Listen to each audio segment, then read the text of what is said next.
హత్యా రాజకీయాలు ప్రోత్సహించడం అది మీ వల్లే అయింది. గత 50 సంవత్సరాలుగా అది ఈ రాష్ట్రంలో ప్రవేశపెట్టిన ఘనత, దానికి నాయకత్వం వహించిన ఘనత కూడా ఆ రోజు మీ తాతగారి నుంచి ఈరోజు మీ వరకు కూడా అది మీకే దక్కింది. ఇంకా వ్యాపార విషయాలకు వస్తే మీ తాతగారు ఆ రోజు వ్యాపారాన్ని మొదలు పెడితే ఈరోజు లక్షల కోట్లకు తీసుకొని పోయిన ఘనత మీకు దక్కుతుంది.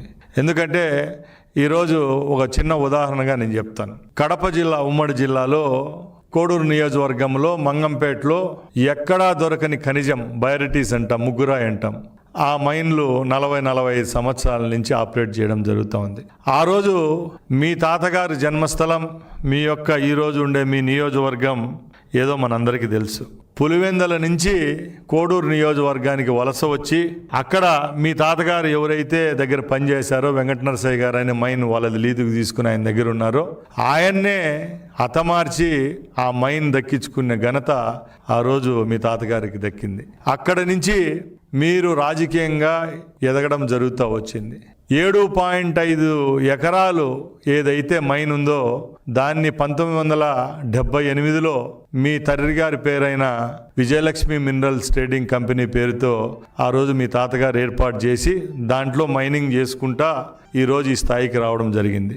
ఆ రోజు కూడా 7.5 ఎకరాలు మీకు మైన్ను కేటాయిస్తే మీరు చుట్టుపక్కల ఉండే ప్రైవేటు భూములంతా మైనింగ్ చేస్తే ఆ రోజు మీ తండ్రి గారు ఎంపీగా కాంగ్రెస్ పార్టీలో ఉన్నారు.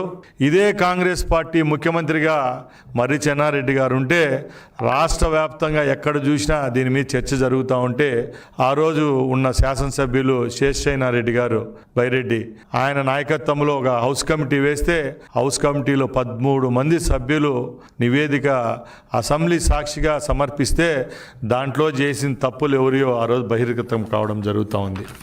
ఆ రిపోర్ట్లో కూడా క్లియర్గా 25,000 టన్నులు ముగ్గురాయిని అక్రమంగా తరలించడం జరిగింది.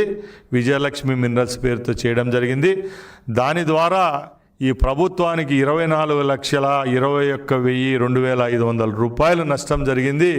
ఈ నష్టాన్ని వీళ్ళు కట్టాలని చెప్పి క్లియర్గా హౌస్ కమిటీ నివేదిక ఇస్తే దాన్ని కూడా మీరు ఏ విధంగా రూట్ మార్చారో అందరికీ మన ఈరోజు ఉండే వాళ్ళకు, గతంలో రాజకీయాలు చేసిన వాళ్ళకు ప్రతి ఒక్కరికి విదితమే.